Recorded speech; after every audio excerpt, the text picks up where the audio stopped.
Muchos que se han encandilado con Johannes Kaiser, que es como la novedad, es como la niña bonita. Pero si hay algo que nos enseñó el gobierno de Gabriel Boric, es que no podemos improvisar, que no podemos poner a alguien sin experiencia a conducir los destinos del país. Lo mismo que sucedió en Argentina, es lo mismo que sucedió en España y es lo mismo que sucedió en cada lugar donde quede en evidencia que el feminismo no es para proteger a la mujer ni para aumentar sus derechos, sino para ser utilizado como una herramienta política para alcanzar el poder. ¿Cuál es la única herencia que le pueden dar a sus hijos? La educación. Esa herencia, la izquierda radical la tiró a la basura por mera ideología. Son propuestas, diría yo, de una izquierda boutique. ¿Ellos de dónde estudiaron? ¿Estudiaron en liceos públicos? ¿Estudiaron en liceos con números? No, estudiaron en colegios particulares, pagados, y que ellos no vivieron el drama, ni sus hijos tampoco van a vivir el drama de una mala educación o de un mal profesor. Nunca en 100 años de historia había tenido un presupuesto tan alto. Y al mismo tiempo, nunca habían habido tantas personas en lista de espera. Las urgencias pasan, pero las malas reformas o las embarradas quedan. Decir a las 22 semanas, ¿por qué su frijol? ¿Él va a hacer la celebración de que el frijolito pasó a las 22 semanas? ¿Y ahí sí es un ser humano? Jorge Acosta, médico cirujano de la Universidad Católica y militante del Partido Republicano. ¿Cómo estás? Fernando, muy bien, muy contento, emocionado de estar en tu programa, en tu canal. La verdad que me siento honrado, no solamente por lo visto que es, sino que también porque eres un gran amigo, así que la invitación me llenó de alegría y emoción. Y bueno, me gustaría que partamos al tiro con el tema de educación. Tú estudiaste en el Instituto Nacional y me gustaría saber por qué crees que este pasó del 9º puesto como mejor puntaje al 267 en solo 18 años. Lo que le ha pasado al Instituto Nacional es un verdadero drama, o sea, es una pena. Cuando uno ve lo que pasaba hace tan poquito como 20 años atrás, el Nacional estaba dentro de los primeros 10 puestos. Que bajara dentro de los primeros 10, sin duda que era una deshonra para una generación. Cuando ya estabas debajo de los 25, era una cosa inexplicable. Cuando bajaste de los 50 o de los 100, era una verdadera vergüenza. Pero ver lo que hemos visto en los últimos años, bajar de los 200 e incluso bajar de los 300, es una verdadera tragedia. Tragedia que viven generaciones completas de estudiantes de clase media, de clases pobres, que ven en el Instituto Nacional un verdadero motor de movilidad social. Y eso es fundamental para entender lo grave que ha sucedido, eso que tanto prometió el gobierno de Michelle Bachelet y también de su ministro de Educación, de Nicolás Eizaguirre, a quien yo culpo principalmente. En principio uno podría decir, bueno, lo felicitamos porque cumplió su promesa de quitarle los patines a los que iban más adelante. Lo que tenemos actualmente es por así, en una cancha, digamos, enlosada, un corredor va corriendo con patines de alta velocidad. El otro va descalzo, el descalzo del de la educación pública. Entonces me dicen, ¿por qué no entrenas más? ¿Por qué no le das mejor comida al que va descalzo? Bueno, pero es que primero tengo que bajar al otro de los patines. Pero eso, más allá de la ironía, es, como te dije, una tragedia que viven millones de familias que durante estas décadas han tenido que emigrar del Nacional a otros colegios. Es verdad que hay otros colegios que lo están haciendo bien, como los liceos bicentenarios, pero no del mismo modo que los colegios tradicionales. Lo mismo le pasó al Carmela Carvajal, al Liceo 1, al Liceo Las Tarrias, al Liceo de Aplicación, que eran colegios que permitían lo que es el verdadero sueño chileno. Si tú le preguntas a cualquier mamá, a cualquier papá en Chile, ¿cuál es la única herencia que le pueden dar a sus hijos? Siempre te van a responder lo mismo, la educación. Bueno, esa herencia que se podía entregar a través de un apoyo estatal de colegios de calidad, que eran bicentenarios, la izquierda radical la tiró a la basura por mera ideología. Pero, por ejemplo, una de las principales banderas de Gabriel Boric fue el fin al lucro. ¿Tú no crees que prohibiéndolo obligas a los colegios a reinvertir las utilidades en el colegio y eso hace que aumente la calidad? A ver, parafraseando a Axel Kaiser, que también lo tuviste acá, esa idea del fin al lucro es un verdadero parásito mental. Creer que el lucro es malo es no entender cómo funciona la sociedad, es no entender cómo funcionan los incentivos. El lucro es en sí mismo algo positivo, que genera el movimiento de los intereses particulares, personales que pueda tener una persona para darle más beneficios a toda la sociedad. ¿Ah? ¿Por qué? Como lo decían también digamos, los históricos del pensamiento clásico de la economía libre, ¿qué motiva al panadero a levantarse a las 4 de la mañana para tener el pan calentito a las 6, 7, para que nosotros lo podamos disfrutar? ¿Acaso un sentimiento de emoción, un sentimiento de solidaridad, un sentimiento de caridad? No, lo incentiva el mejor bienestar para él y su familia, que se manifiesta en el lucro. Y toda la sociedad se beneficia de un pan exquisito hecho en la mañana por el panadero. Lo mismo de los médicos. Los médicos podemos tener mucha vocación por lo social, pero también necesitamos alimentar a nuestros hijos, mantener a nuestra familia, sacar adelante. Los profesores también necesitan un sueldo digno. Yo celebro cuando, por ejemplo, se hicieron iniciativas como mejorar incentivos para los profesores, con la beca vocación de profesor, por ejemplo, mejorar las condiciones de remuneración. ¿Y eso qué provocó? Que mejores alumnos fueran a estudiar pedagogía.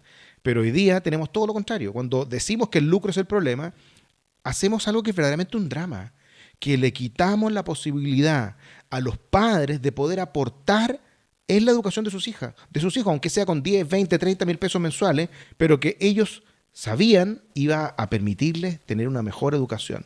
Quitamos esa fuente de ingresos, tratamos de reemplazarla por el Estado y al final lo que hemos visto es que cada vez tenemos colegios más desfinanciados, cada vez tenemos colegios que tienen menos oportunidades, cada vez tenemos colegios que han ido bajando su calidad. El fin al lucro y el fin a la selección han sido los dos dramas que han generado el estancamiento y el retroceso educacional que estamos viviendo hoy. Y para mejorar la calidad, ¿en qué nivel educativo te enfocarías más? ¿En el preescolar, el básico, la media, la técnica o la universitaria? A ver, todas las personas que saben de educación te dicen exactamente lo mismo. Durante los primeros 1000 días del desarrollo, los primeros 3 años, tú tienes que entregarle a los niños la nutrición, los estímulos, pero también la educación. Y por lo tanto, la educación preescolar es fundamental. La educación básica es fundamental. Un niño que no entiende lo que lee en primero básico es un niño que no lo va a entender en cuarto y después no lo va a entender en octavo y no lo va a entender tampoco después en la educación media. El drama que vemos hoy día en Chile de la cantidad de adultos que no entienden lo que leen es producto de eso, porque pasan de cursos sin tener las competencias básicas. Hay que estimular a los niños en la primera infancia, hay que tener cada vez más salas cuna, hay que tener cada vez más preescolares y al mismo tiempo eso es algo donde se podría haber invertido y haber financiado con recursos estatales. En Chile lo hicimos al revés. La mayor cantidad de recursos de educación se van a la educación superior, a la educación gratuita, que en realidad ahora te la quieren vender como un verdadero impuesto, como lo ha querido siempre la izquierda, y que además va para personas que pueden producir sus propios recursos. Como los niños de los preescolares no marchan, como los preescolares no son una prioridad, quedan en el fondo de la tabla de entrega de recursos y eso es un drama que nos va a costar mucho. Hay que empezar a decir las cosas como son y eso hay que revertirlo. Si queremos una verdadera reforma educacional, hay que sacar los recursos mal gastados en la educación superior y entregárselos a los niños que son el futuro de Chile. En la Comisión de Educación, cuando Gabriel Boric era diputado, dijo que si seguimos ajustando, si seguimos amarrando la remuneración a la evaluación del desempeño individual, creo que vamos a seguir teniendo un problema. Creo que ahí está el eje, el corazón equivocado del proyecto. No podemos seguir asociando salario a desempeño individual. La evaluación no sirve para determinar salario, sino que la evaluación tiene que servir para mejorar, por lo tanto, para mayor calificación de los profesores, para mayor capacitación, y la remuneración en la gran mayoría de los países está asociada a antigüedad y a la manera en que los profesores se van cualificando de mejor manera, pero no a evaluaciones individuales. ¿Qué opinas de esa propuesta? A ver, es una típica propuesta de la izquierda que cree que los beneficios de remuneración tienen que entregarse simplemente por el tiempo que lleva una persona trabajando y no por los méritos ni el esfuerzo que tiene como trabajador. Si yo tengo un mal profesor, voy a condenar a generaciones completas a una educación de mala calidad. De eso es lo que estamos hablando. Entonces, esas propuestas de Boric son propuestas irresponsables. Son propuestas, diría yo, de una izquierda boutique, que le da un poquito lo mismo, porque muchos de los que son los dirigentes del Frente Amplio, hoy día, bueno, ¿ellos de dónde estudiaron? ¿Estudiaron en liceos públicos? ¿Estudiaron en liceos con número? No, estudiaron en colegios particulares, pagados, de excelente calidad, y que ellos no vivieron el drama, ni sus hijos tampoco van a vivir el drama de una mala educación o de un mal profesor. En cambio, cuando yo tengo familias que primero los obligan a ir a colegios que les tocó por la tómbola, segundo, que no pueden poner recursos adicionales para mejorar la calidad de sus hijos, y tercero, que después frente a un mal profesor, Boric le viene a decir que no lo pueden sacar porque lleva muchos años ahí, es no entender lo que es la realidad. Ahora que el presidente va a ser papá, espero que se dé cuenta de que malas políticas públicas terminan condenando a hijos ajenos, no a hijos propios como el de él, que probablemente va a un colegio privado y no un colegio público como él mismo lo anunció. Él dijo que sus hijos iban a un colegio público. Yo pago doble contra sencillo que no voy a ver eso. Ahora pasemos al tema de salud. Se ha hablado mucho de que el problema del sistema de salud es de recursos y no de gestión. La lista de espera no es solo un problema de gestión o de un proyecto de ley, tiene que ver con recursos. El presidente Gabriel Boric proponía en su programa generar un sistema universal de salud. Presentaremos un proyecto de ley que creará un Fondo Universal de Salud. La salud no puede seguir siendo un negocio. La salud es un derecho y así lo vamos a garantizar. ¿Qué consecuencias crees que tiene esa propuesta? A ver, como lo hemos comentado en educación, también en salud, las propuestas de Boric son equivocadas. ¿Qué es lo que cree la izquierda con respecto a salud? La izquierda cree que la única forma de tener salud de calidad es a través del Estado. Y que cada peso que se entrega a un privado es un peso que se deja de entregar al Estado y por lo tanto la salud empeora y no mejora. Lo que Boric no sabe y no entiende, él y toda la izquierda, es que esos pesos que tiene el Estado no son del gobierno, no son de quienes están administrando la burocracia, son de las personas, son de los chilenos y deben llegar a quienes más lo necesitan. Hoy día hemos visto un aumento enorme de la cantidad de recursos que se entregan en salud. 1 de cada 6 pesos que gasta el Estado los gasta en salud. Nunca en 100 años de historia, el Ministerio de Salud cumplió 100 años el año 2024, nunca había tenido un presupuesto tan alto y al mismo tiempo nunca habían habido tantas personas en lista de espera. Entonces, evidentemente no es un problema de recursos, sino de cómo se están utilizando esos recursos. Y a mí me parece que la frivolidad con la que la izquierda enfrenta el tema de las listas de espera se parece mucho a la educación, porque ellos no se atienden en los hospitales, ellos no se atienden en los consultorios, ellos no están haciendo esas eternas esperas en la urgencia, donde las personas pueden, incluso teniendo indicación de hospitalización, esperar más de 12 horas por una cama, más de 12 horas por una cama. Ellos no lo viven, no lo sufren, no ven ese drama. Entonces, cuando tenemos esa cantidad ingente de recursos, la pregunta es ¿dónde se gastan mejor? Y se gastan mejor cuando se atiende a las personas. Y si esa atención tiene que ser en el sistema privado, hagámoslo. Así como se hizo en la pandemia. Piensa tú que en la pandemia se llegó al compromiso gubernamental y también social, diría yo, de que era inaceptable que a un chileno que lo necesitara le faltara un ventilador mecánico. Y eso se cumplió.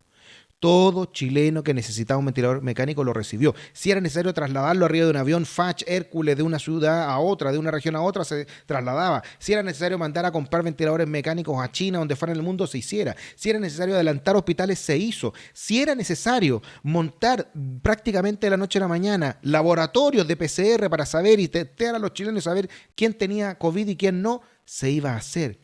Todos los esfuerzos de vacunación, todos los organismos internacionales reconocen que Chile fue de los países más exitosos en la vacunación, porque se logró comprar las vacunas a tiempo y poner todo el sistema público-privado al servicio de la vacunación. Bueno, frente a esa emergencia sanitaria que fue el COVID, ¿por qué no tomamos la misma actitud con la colaboración de todo el sector estatal y el sector privado para sacar adelante esta crisis sanitaria que es la mayor cantidad de chilenos en lista de espera nunca antes visto en la historia? De todas maneras, desde el Frente Amplio se ha dicho mucho que se necesitan aumentar los impuestos, por ejemplo, para aumentar los recursos en salud. ¿Qué opinas tú? A ver, siempre la izquierda va a creer que hay que aumentar los impuestos y que los recursos que se están gastando son insuficientes. Y es verdad que en salud también siempre van a ser insuficientes los recursos, pero hay que ser responsable en cómo se utilizan los recursos y en cómo se han ido generando los aumentos de gasto. Para entenderlo un poquito más en detalle, en los últimos 20 años, del 2003 al 2023, se aumentó 11 veces el presupuesto en salud, 11 veces. Y al menos 10 veces el gasto en personal. A principios de los años 90 eran en torno a los 100.000 funcionarios en salud y hoy día ya tenemos 850.000 funcionarios en salud. Es decir, ha aumentado enormemente la cantidad de gastos en salud, la cantidad de funcionarios en salud, pero los resultados no han estado a la par. Si tú miras, por ejemplo, cómo se utilizan los pabellones en todos los hospitales del país, en promedio se utilizan entre un 50 y un 60% del tiempo disponible. Es decir, que se opera la mitad de los pacientes que se podrían operar. En Chile estamos en torno a los 350.000 pacientes que tienen que atenderse por una cirugía, que están en lista de espera. Si se utilizara todos los pabellones ya construidos en el país en todo el tiempo disponible para su uso, no tendrías que construir un solo pabellón más. No tendrías que construir un solo hospital más para resolver toda la lista de espera en menos de un año. ¿Por qué? Porque tendrías 450.000 cirugías adicionales al año, siendo que necesitas solo 350.000. O sea, por ahí por septiembre, octubre, se acaba la lista de espera en un año regular. Es decir, ¿se necesitan más recursos? Siempre se necesitan. Pero con los que ya hay, tú podrías resolver los mayores dramas que vive la ciudadanía. Incluso, si tú miras el tiempo, que alguien te decir, bueno, comparar con los 90, bueno, miremos los últimos años, del 2018 al 2022, 2023. Se ha aumentado más o menos un 48% los recursos. En un periodo tan corto como 5 años, 50% prácticamente más de recursos adicionales. ¿Y cómo ha estado la producción? La producción de cirugía apenas aumentó un 4%. La cantidad de egresos hospitalarios incluso han disminuido un 3%. Es decir, el cómo se están utilizando los recursos para ayudar a los chilenos que más lo necesitan es el gran drama que vive hoy día la salud pública, el gran drama que vive la salud estatal. Y eso repercute inmediatamente en personas de carne y hueso que ven mermada su posibilidad de acceder a una salud de calidad y una salud oportuna. Entonces, cuando a mí el Frente Amplio me dice, no, lo que falta son más recursos, es que evidentemente esto no tienen ni idea.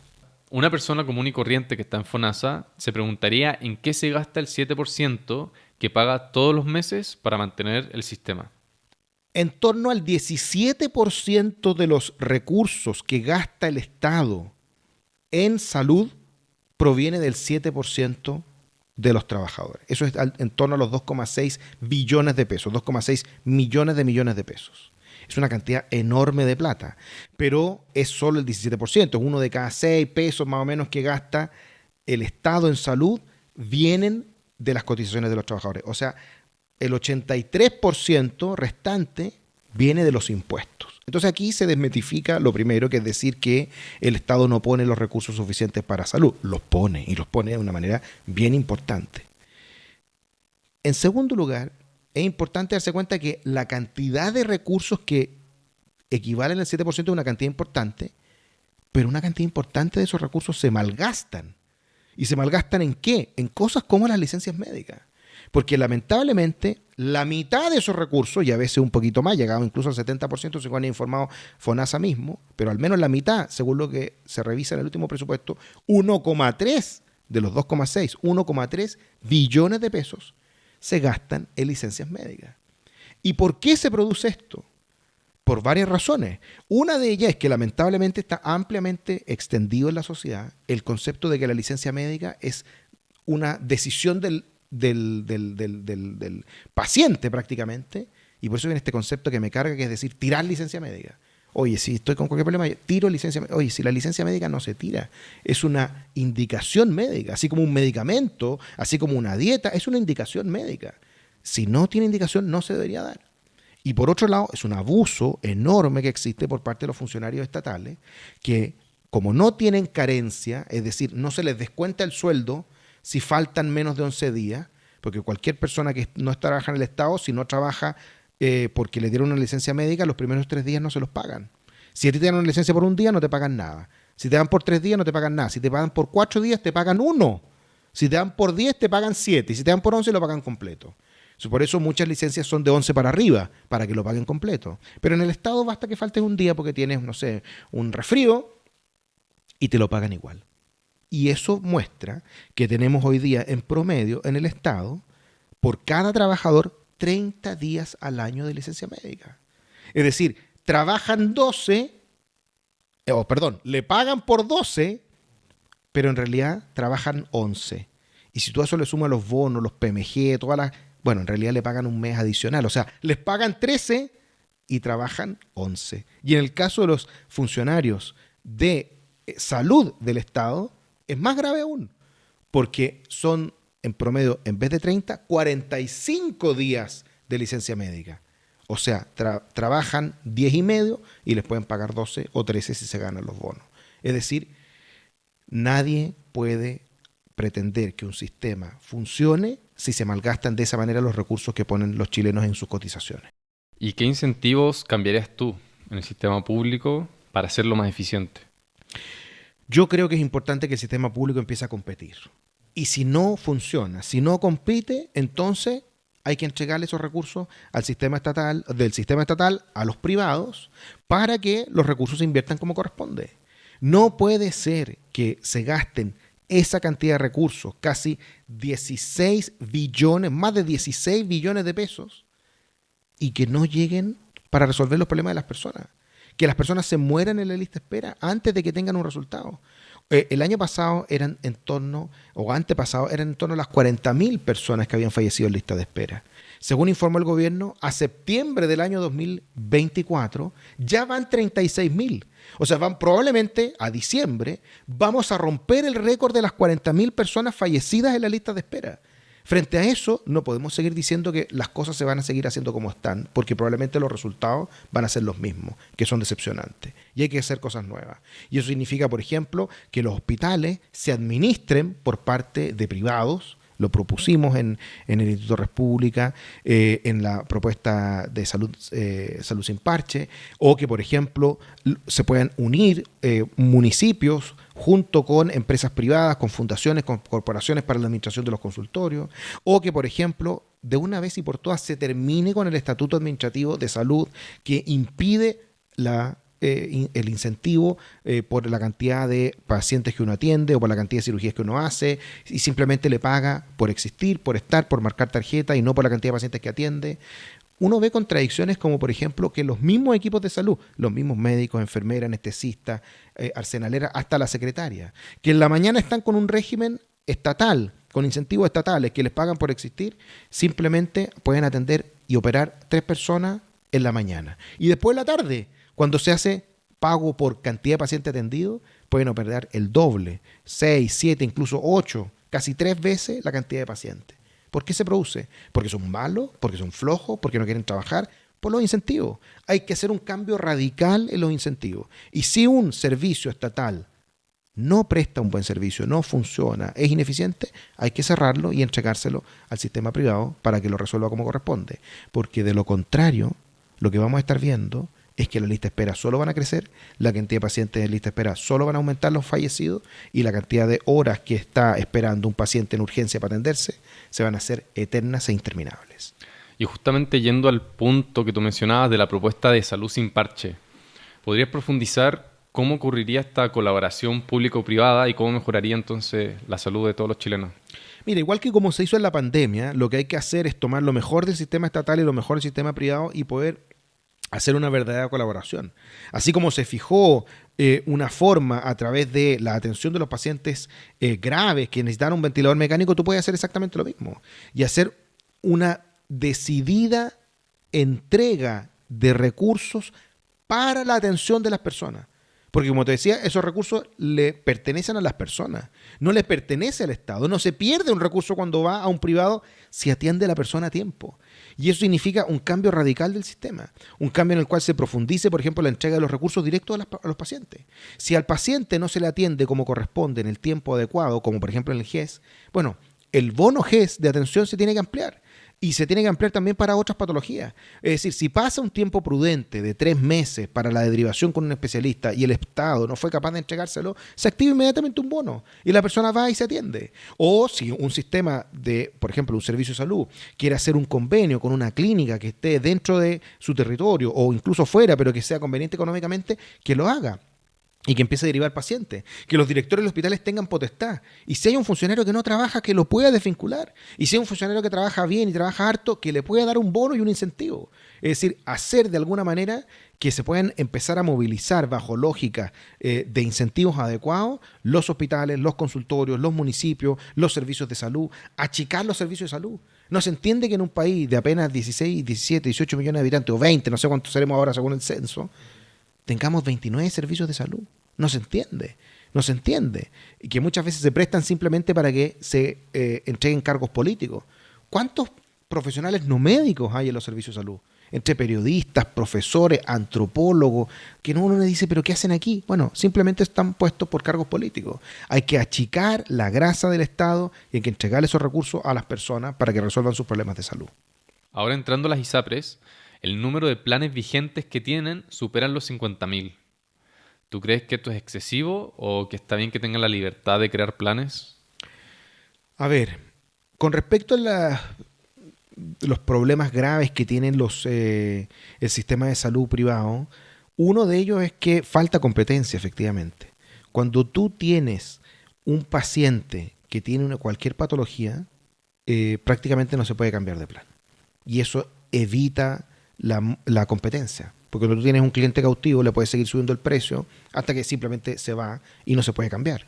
Cuando tú tienes una cantidad enorme de planes, como 50.000 planes, no los puedes comparar. No hay posibilidad de compararlos. Entonces, aquí hay que avanzar hacia algunas políticas que permitan la competencia. Así como, por ejemplo, pasó con el cambio revolucionario del celular. Una cosa tan sencilla como que uno fuera dueño de su número hizo que la competencia explotara y los planes de celular bajaron radicalmente. O sea, nunca antes habíamos visto planes de celular tan baratos, incluso que te entregaran redes sociales gratis, internet gratis y cargaba y no sé cuántas. O sea, es una cuestión impresionante. Eso mismo tiene que pasar en salud. Tiene que fomentarse la competencia, que permita el cambio de los pacientes entre los distintos planes a través de las compensaciones por el riesgo, de que se permita que también haya un cambio de pacientes de FONASA a ISAPRE y de ISAPRE a FONASA, y no esto que hoy día prácticamente es imposible cambiarse de FONASA a ISAPRE o de ISAPRE a FONASA. Bueno, de ISAPRE a FONASA sí, lo hemos visto ahora, pero lamentablemente las personas van a tener un servicio mucho más, digamos, mucho más deficiente que el que tienen hoy día con un plan de ISAPRE. Por lo tanto, vamos a tener varios desafíos, pero aquí lo importante es mantener la libertad de las personas de elegir, pero con las herramientas adecuadas. Si yo te digo elige entre 50.000, la verdad que es muy difícil poder hacerlo. ¿Y cuál crees que es la situación comparada de Chile respecto a otros países en esta materia? ¿Y qué sistema de salud de otro país te gusta y qué cosas implementarías? A ver, lo que pasa es que Chile, desde el punto de vista de los parámetros que miden la calidad de la salud de la población, tiene buenos resultados. Mortalidad materna, mortalidad infantil, la misma, digamos, las tasas de sobrevida de las personas son de país cercano a un país desarrollado. Eso sin duda es algo positivo. Es decir, ya no tenemos los dramas que teníamos en el año 50, cuando la mitad de los niños morían, digamos, poco después de nacer. Cuando la gran urgencia que había en educación era que los niños fueran a la escuela y con zapatos. Cuando teníamos niveles de desnutrición que eran los más altos de todo el mundo. Según lo describía el propio ministro de Salubridad del año 1939, el propio Salvador Allende, en su realidad médico-social chilena, mostraba el drama que vivía el Chile de inicios de siglo, digamos, o sea, que era un drama brutal. Estamos lejos de eso, ya no estamos en los niveles, digamos, de los países más pobres. Pero al mismo tiempo eso no significa que no tengamos desafíos. Por ejemplo, hay sistemas como el sistema canadiense, que es muy interesante, donde se echa a competir el Estado con los privados. Y hay seguros que son privados y hay seguros que son subvencionados para las personas que no pueden pagar. Y tú puedes tener un sistema, digamos, mucho más dinámico. O ejemplos como el ejemplo alemán también, donde, por ejemplo, los hospitales son desde el punto de vista de la infraestructura, de propiedad del Estado, pero la administración se le entrega a los privados, porque se sabe que se van a administrar mejor los recursos que cuando hay una administración estatal. Porque cuando es una administración estatal, y esto no hay que olvidarlo, la administración siempre va a ser política. Y por lo tanto los resultados que se den siempre van a ser no lo más objetivos que se podrían dar. Y eso genera un problema de eficiencia en la utilización de los recursos y en la última línea, menos recursos para quienes más lo necesitan. Ahora me gustaría que pasemos al tema de aborto y eutanasia. Tú fuiste editor y autor del libro Aborto y eutanasia, dilemas sobre el derecho a la vida. Así es. Me gustaría saber para ti en qué momento parte la vida y por qué. A ver, ese libro es de los mayores orgullos que me tocó liderar en el Instituto República, en colaboración con la Fundación Chile Siempre y también con Siempre por la Vida. Y es básicamente porque teníamos la idea de poder hacer una especie de manual de cortapalo de preguntas sencillas en respuesta de no más de 3.000 caracteres, lo que puede ser un hilo de Twitter o una columna en un diario, a preguntas difíciles y complejas que puedan ser entendidas por el público general, público no, digamos, especializado. Y la verdad es que ha sido extraordinario poder presentarlo en varias ciudades, en varios colegios, y entiendo que durante todo este año va a seguir presentaciones lideradas por Constanza Schneider, que es presidenta Siempre por la Vida. Y una de las primeras preguntas que tiene el libro es justamente ¿cuándo comienza la vida? Y evidentemente toda la ciencia que se dedica al estudio del inicio de la vida y el desarrollo de las primeras etapas, que es la embriología, ha llegado a la conclusión de que la vida humana parte en el momento de la concepción. Y eso está en cualquier libro de embriología. Eso no es filosofía, eso no es nada más que un hecho objetivo. La vida humana parte en el momento de la concepción. ¿Por qué? Porque cuando se une el óvulo con el espermio, se comienza, ¿cierto?, a desarrollar un nuevo individuo, distinto al padre, distinto a la madre. Un óvulo puede vivir 24 horas. Un espermio puede vivir 5 días. Pero si tú permite que se una el óvulo con el espermio, puede vivir más de 99 años. Evidentemente, todos nosotros estamos hechos de células, ¿ah? Y por lo tanto, partimos siendo una primera célula. La pregunta de la PAES, digamos, ¿cuál es la unidad estructural y funcional de todo ser vivo? La célula. Bueno, aquí partimos siendo una célula y luego de eso se multiplica rápidamente a 2, 4, 8, 16 y va aumentando minuto a minuto la cantidad de células. Y pasamos de ser un ser unicelular a multicelular, pluricelular y después un organismo más desarrollado. De hecho, esa es la razón por la que existen los gemelos. O sea, ¿por qué existen gemelos idénticos genéticamente? Porque cuando éramos una célula o unas pocas células, esas se pueden comportar como cualquier otra y producir, ¿cierto?, una duplicación y se generan 2 individuos de uno. Por eso se producen los gemelos. Y le podría decir, ¿eso es magia? No, eso es ciencia, ahí está. Se comportaban como células, se duplicaron de un ser humano, partieron 2. ¿Cómo? A través de la multiplicación, ¿cierto?, que se hacen también en las células.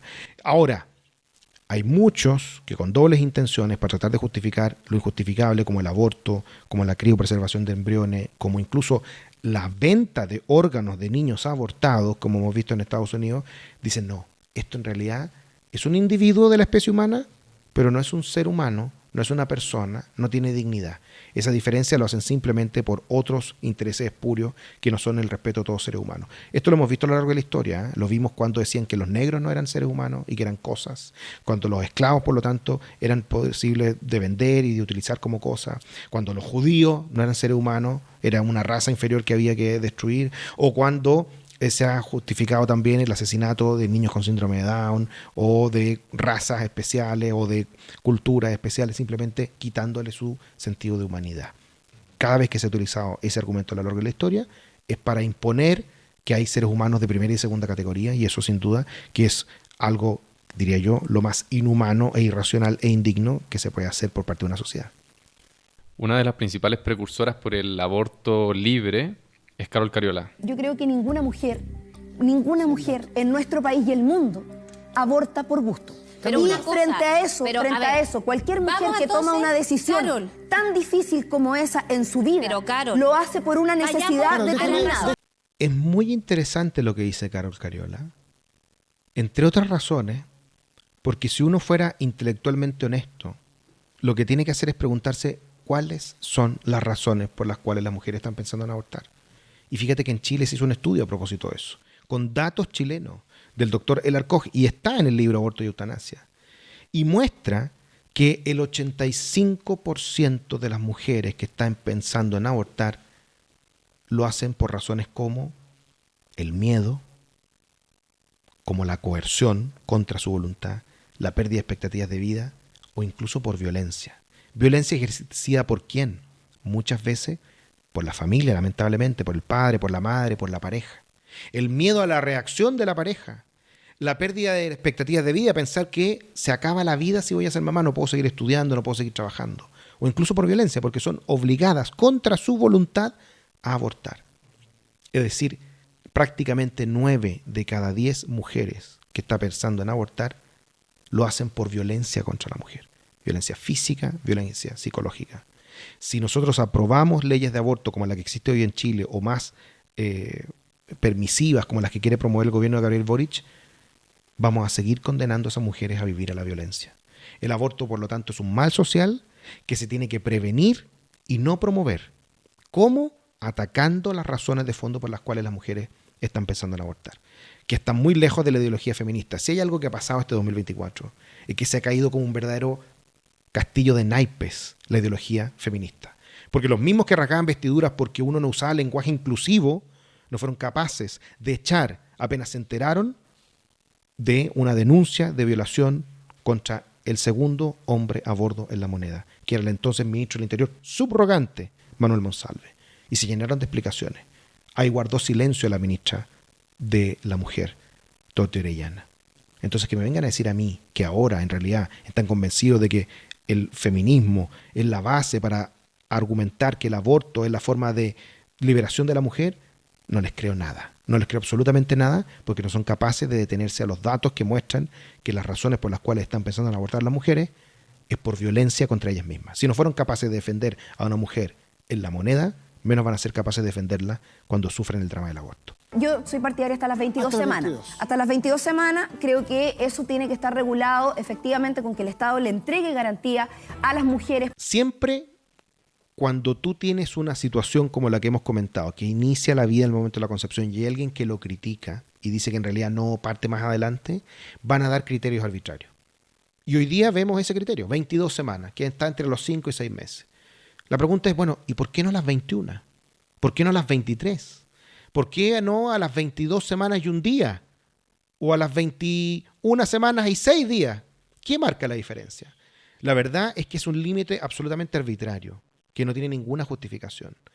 Al mismo tiempo, uno podría revisar las redes sociales de la diputada y darse cuenta que probablemente ella, según entiendo, nunca esperó ese límite para, por ejemplo, anunciar su alegría por un niño que ella misma estaba esperando. Y tampoco lo hizo el presidente Boric y tampoco lo hizo la ministra Vallejo, que coincidentemente, ¿cierto?, van a ser papás más o menos en el mismo periodo.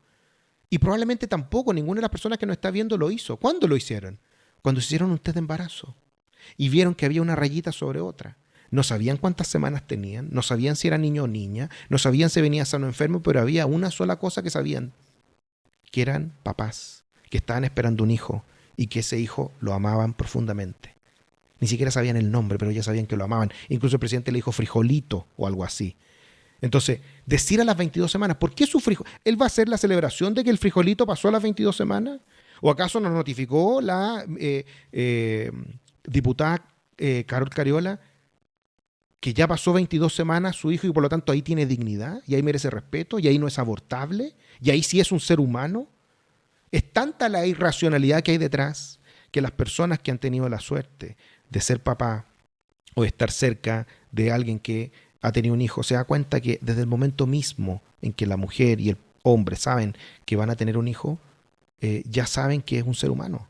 Porque si no es un ser humano, ¿qué es? Un montón de células. O sea que es lo mismo que su hígado. Pero si ni siquiera su hígado usted se lo puede sacar si quiere. Si un paciente llega y me dice, doctor, sáqueme el hígado porque me molesta, o sáqueme un brazo porque me molesta, yo no le voy a decir que sí, porque es parte de su cuerpo. Menos aún a otro ser humano, a otro individuo que está creciendo, que se está desarrollando al interior del útero de la mujer. Hoy día el mismo Ministerio de Salud, que son los únicos datos semioficiales que tenemos, porque hay datos que sobrepasan esta cifra, hablan de 33.000 mujeres al año que abortan en condiciones absolutamente riesgosas.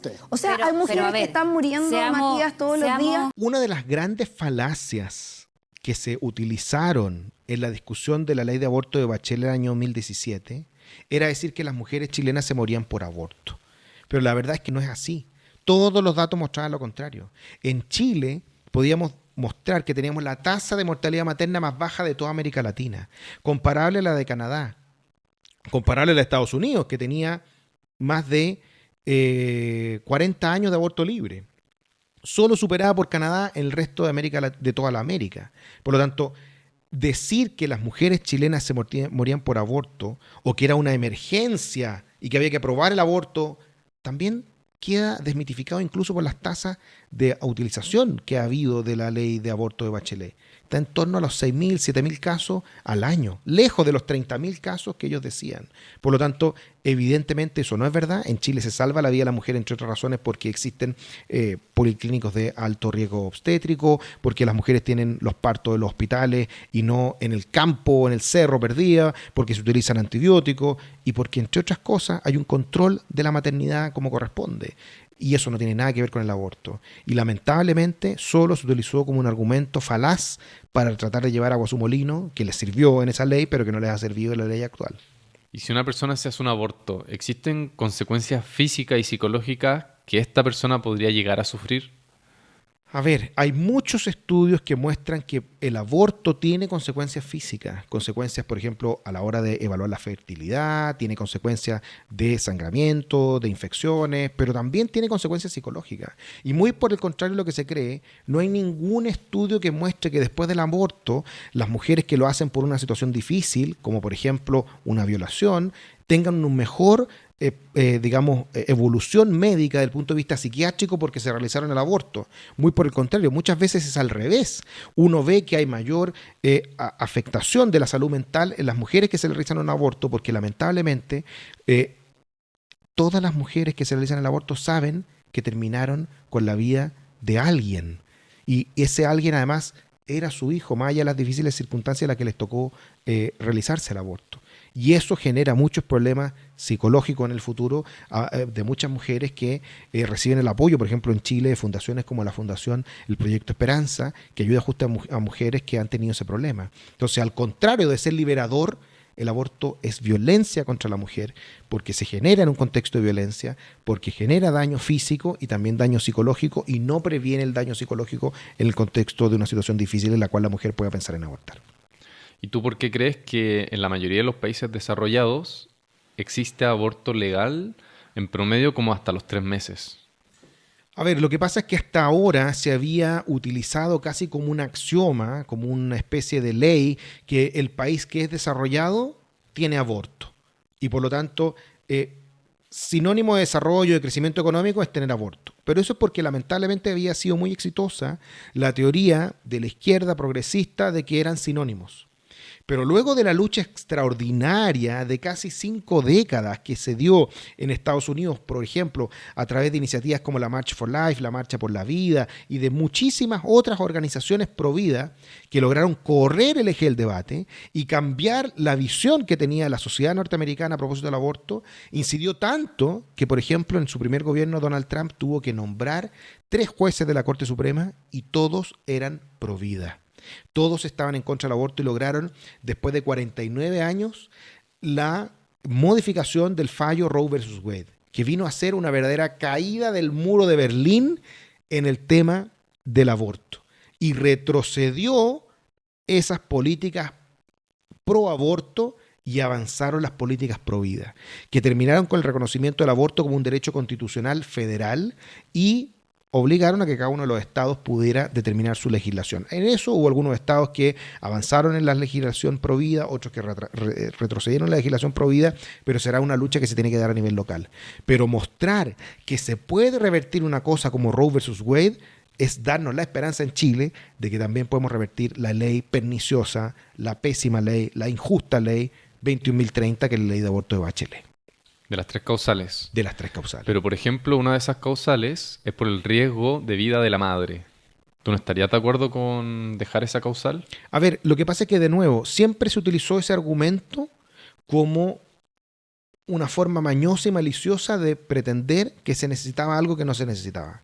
En Chile, cada vez que un médico tenía que salvar la vida de una madre, por ejemplo, un embarazo tubario, lo hacía sin necesidad de ley. Porque en Chile lo que estaba prohibido es el aborto provocado, es el aborto procurado, el aborto intencional.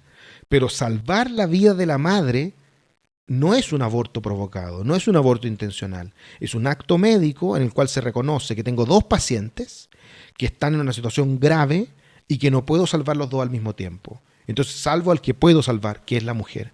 Pero si el día de mañana estamos pensando que podemos llegar a Marte, uno ve los cohetes de SpaceX y de Elon Musk y ve cómo avanza la ciencia. Si el día de mañana podemos avanzar desde el punto de vista de la ciencia y podemos desimplantar a ese niño que está en la trompa de falopio y reimplantarlo en el endometrio, bueno, se va a hacer. Porque lo que se busca es salvar la vida de la madre y del niño. Y como no se puede, se salva del que en este caso se puede, que es el de la mamá, pero en el futuro si se puede salvar los 2, se va a hacer sin duda. Y entrando al tema de eutanasia, ¿por qué alguien que está sufriendo mucho no debería tener el derecho a una muerte digna? Por supuesto que alguien que está sufriendo mucho tiene derecho a una muerte digna. Pero la gran pregunta que tenemos que hacernos ¿es más digna una muerte que considera a la persona como una cosa? ¿Que considera a la persona como algo desechable? ¿Que no reconoce la dignidad de la persona? Porque la persona que está pensando en morir porque está con mucho dolor o porque ha perdido el sentido de la vida, si yo le ofreciera la posibilidad de que deje de tener dolor o que recupere el sentido de la vida, probablemente va a querer seguir viviendo. Y de hecho eso es lo que hemos visto en países donde se ha aprobado la eutanasia y que entran en un programa de cuidados paliativos y que recuperan el sentido de la vida y que recuperan también su calidad de vida al disminuir el dolor, dejan de pedir la eutanasia, si es evidente. ¿Por qué? Porque un dolor que no es tratado considera y genera los mismos efectos que puede generar incluso la tortura. Si a alguien lo están torturando, evidentemente va a pedir que incluso le quiten la vida y que no lo sigan torturando. Pero lo que hay que hacer es dejar de torturarlo, hay que quitarle el dolor.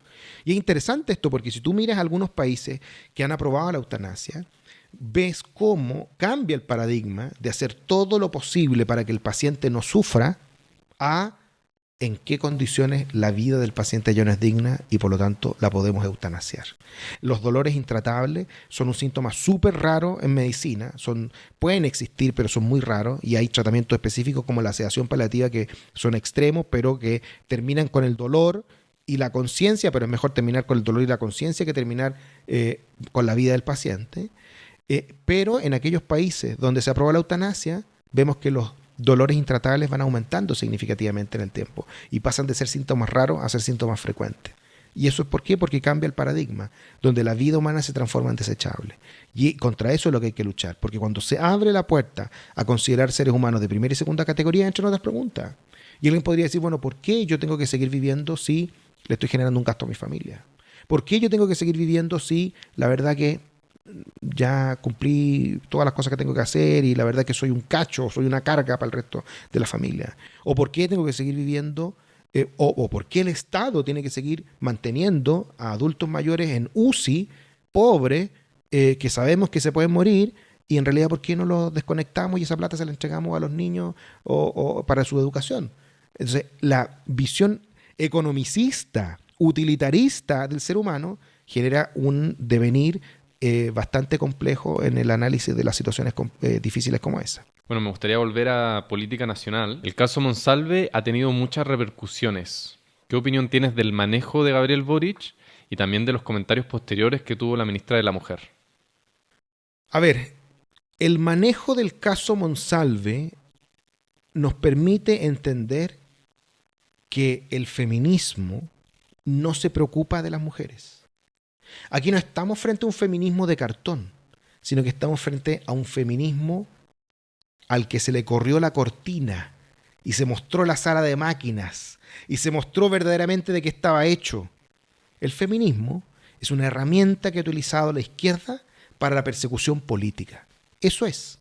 Porque cuando hay alguien al frente que dice un chiste inapropiado, cuando hay alguien al frente que puede cometer un error o incluso un delito, deben caer todo el peso de la ley sobre esa persona. Y por eso es que se transforman en verdaderos censores de lo bueno y lo malo, lo que se podía hacer y lo que no se podía hacer. Porque el violador eres tú, nos cantaban. ¿Por qué? Porque eres juez. ¿Por qué? Porque eres carabinero. Porque eres parte de la política. Porque eres parte del Estado. Tú eres el violador. ¿Por qué? Porque eres hombre. De nuevo, la lógica marxista del bien y el mal, ¿cierto? De los opresores y los oprimidos, de los hombres y las mujeres. Era una ideología del odio para la utilización política. Y esto quedó demostrado, y se corrió el velo, y se mostró la sala de máquinas, cuando, bueno, resulta que era Alberto Fernández el que boxeaba a la mujer y que le pegaba y que la golpeaba.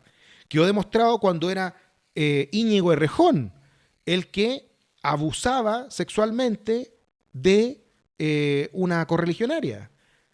Quedó demostrado cuando era el encargado de la seguridad, el hombre de confianza de Boric, el ministro del Interior subrogante, el que era acusado no solamente de abuso sexual, sino que acusado de violación a una funcionaria, a una subalterna, en La Moneda.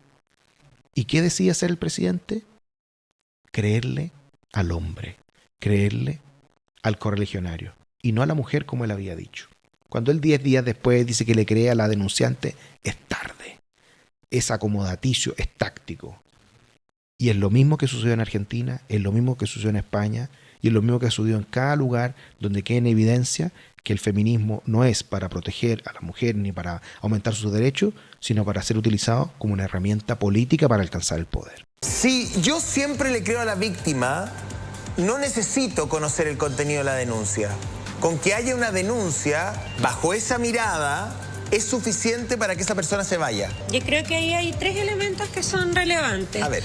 Uno, que no estamos hablando de un portero de un servicio público. O sea, Estamos se le cree hablando más a de la nada más y víctima nada cuando menos el atacante es que- un portero que cuando es un ministro.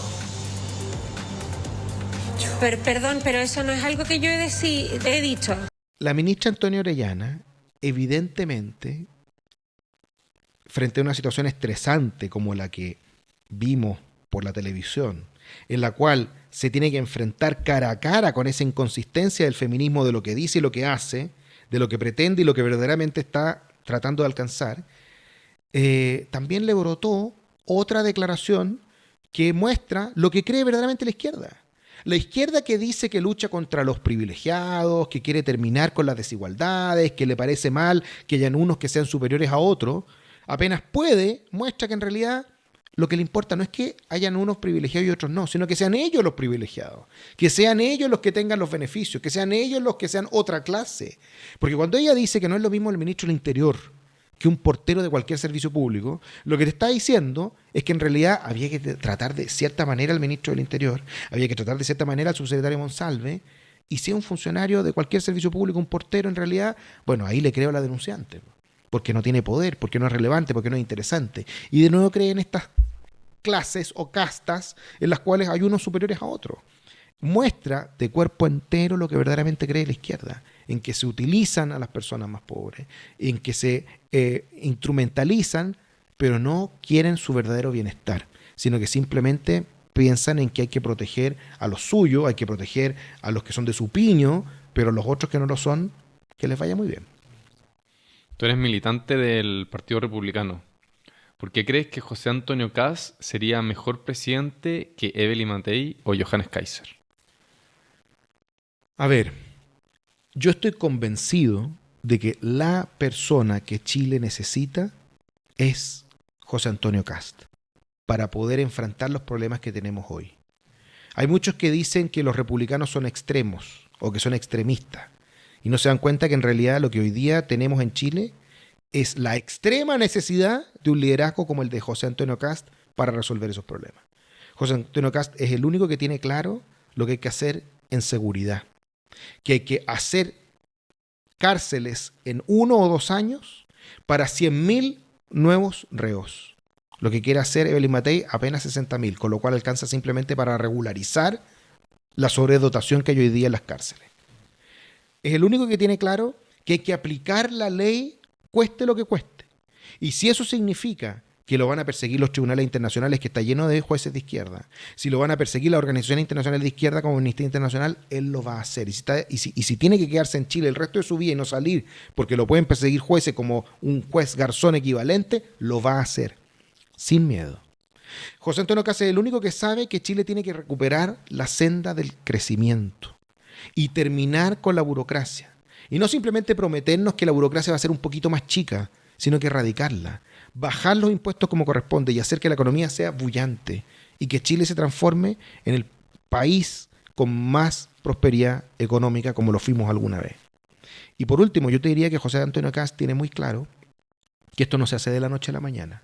Porque muchos que se han encandilado con Johannes Kaiser, que es como la novedad, es como la niña bonita, y sin duda que tiene cosas muy positivas, y yo creo que es muy bueno que haya liderazgos como los de él, y que ojalá pueda fundar su partido, y que ayude a que sigamos corriendo el eje de discusión hacia la derecha y no hacia la izquierda, como lamentablemente se ha hecho en las últimas décadas. Pero si hay algo que nos enseñó el gobierno de Gabriel Boric, es que no podemos improvisar, que no podemos poner a alguien sin experiencia a conducir los destinos del país. Y que no podemos confiar, como hizo lamentablemente la población en la presidencial anterior, en que porque es joven no va a cometer errores. Se necesita experiencia. Y esa experiencia la tiene José Antonio Kast. Él la, diría yo, mejor amalgama, no entre experiencia y juventud, sino que entre experiencia, en decisión y en ideas. Ahora me gustaría que pasemos al tema de pensiones. La presidenta del Frente Amplio dice que ella quiere terminar con las AFP. A mi gusto, ya hemos presentado varias veces que el sistema AFP está agotado y nos gustaría terminar con él. ¿Qué consecuencias crees que tendría esas propuestas? A ver, sin duda que el Frente Amplio quiere terminar con la AFP porque quieren hacerse del botín que significan los ahorros de los chilenos. Y eso es lo que hemos visto, por ejemplo, en Argentina cuando hicieron el corralito. Eso es lo que hemos visto en varios países que implementan sistemas estatales donde lamentablemente se les promete a las personas una jubilación, pero que resulta que si tenemos un Estado que es elefantiásico, que está lleno de funcionarios públicos y un país que no crece, esa promesa no se va a cumplir. Entonces, evidentemente es entendible que ellos quieran prometer eso, pero los chilenos saben que en realidad la mejor forma de resguardar sus jubilaciones es que todo el fruto de su esfuerzo, de su trabajo, vaya a sus cotizaciones individuales y que estén resguardados por la AFP o por cualquier institución privada similar a la AFP que se preocupe como único norte de que los recursos de los chilenos crezcan cada vez más para que tengan una mejor jubilación. Nunca hay que olvidar que 1 de cada 4 pesos que reciben los jubilados es producto de la inversión de los fondos de los chilenos en la inversión que hace la AFP. Entonces, evidentemente, cuando se hizo, por ejemplo, el retiro del 10%, nos hizo muy mal y nos generó una inflación y generó muchos problemas de la economía que hasta el día de hoy los vemos. Pero hubo una cosa positiva, que le mostró a la gente que los recursos existían. Y segundo, que iban creciendo en el tiempo. Porque muchos se dieron cuenta que sacaron el primer retiro y cuando fueron a sacar el segundo, más o menos tenían la misma plata. Y eso no fue por magia, fue la inversión de los recursos en el sistema de capitales que ha generado que puedan ir mejorando la cantidad de ahorros que tienen los chilenos. Pero teniendo en cuenta las bajas pensiones que muchas personas tienen hoy, ¿no sería buena idea dar un préstamo al Estado con la certeza de que en un futuro, cuando uno se jubile, va a recibir de vuelta esa plata? A ver, es que esa es la base del sistema del reparto. El reparto cree que se puede hacer que las pensiones que yo entregue hoy las paguen los trabajadores de hoy y el día de mañana, cuando esos trabajadores se transformen en jubilados, se las paguen los trabajadores de mañana. Pero eso, entre otras cosas, para que funcione, tiene que tener una base poblacional alta, es decir, cada vez más jóvenes, más niños y cada vez menos ancianos. En Chile hemos hecho una pirámide invertida, en que tenemos cada vez más ancianos, cada vez más personas adultos mayores y cada vez menos jóvenes.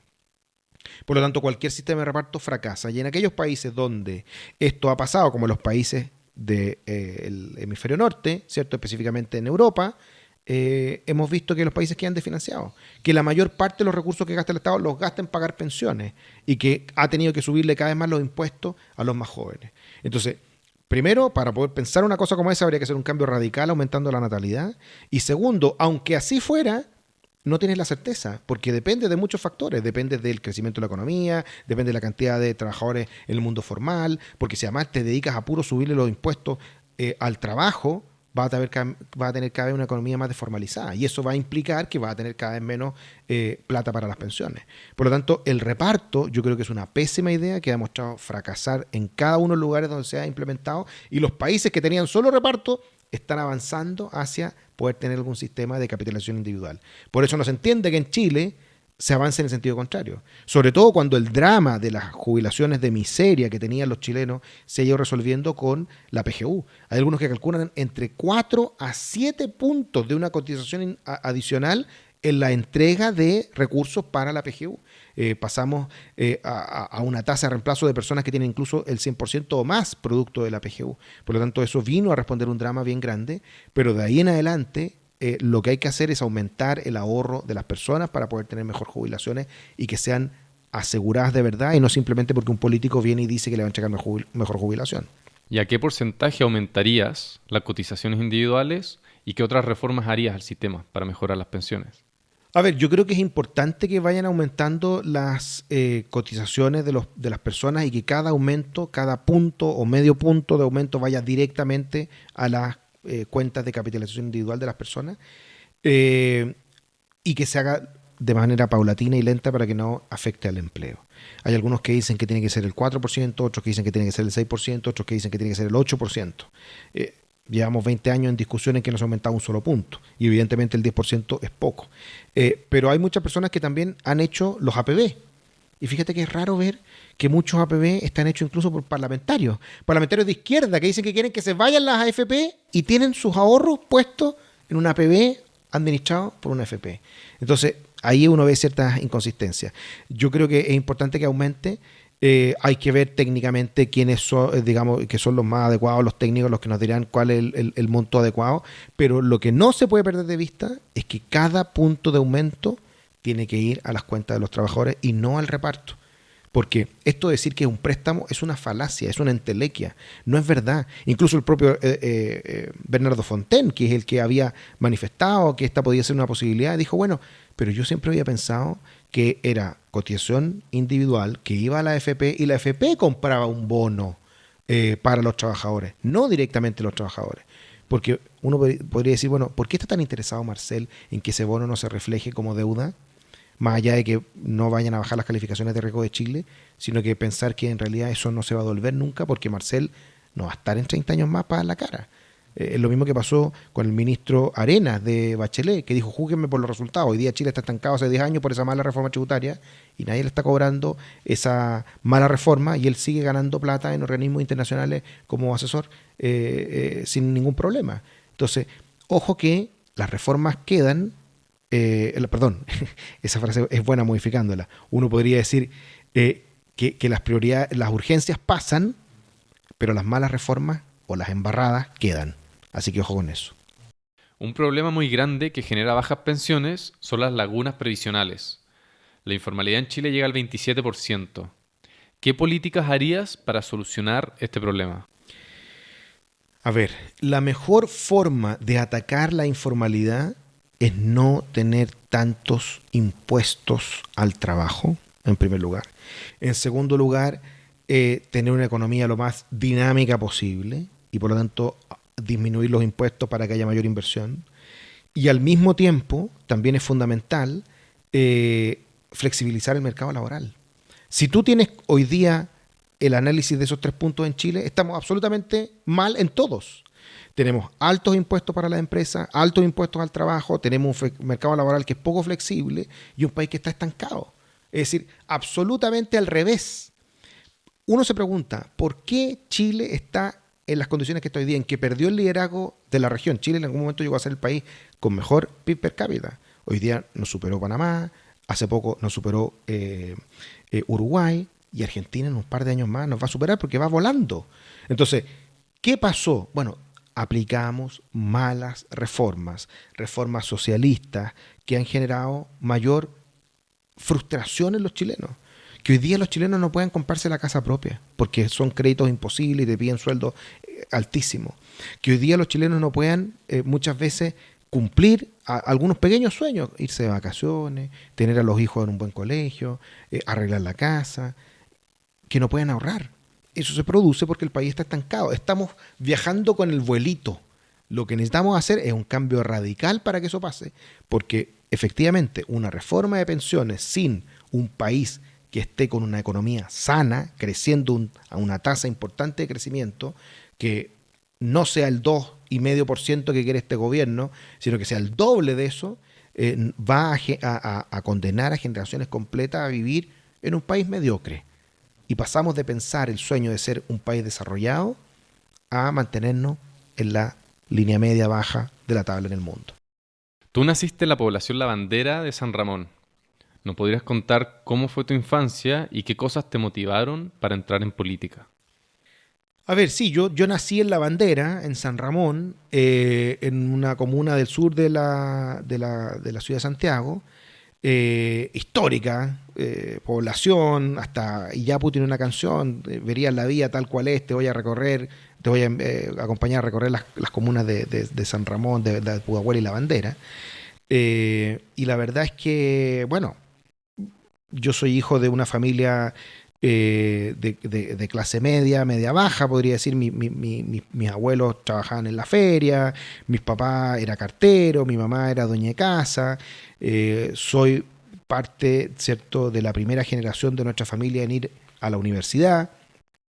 Prácticamente todos mis hermanos tuvieron estudios universitarios y eso fue un cambio radical que no había sucedido nunca antes en toda la historia de mi familia.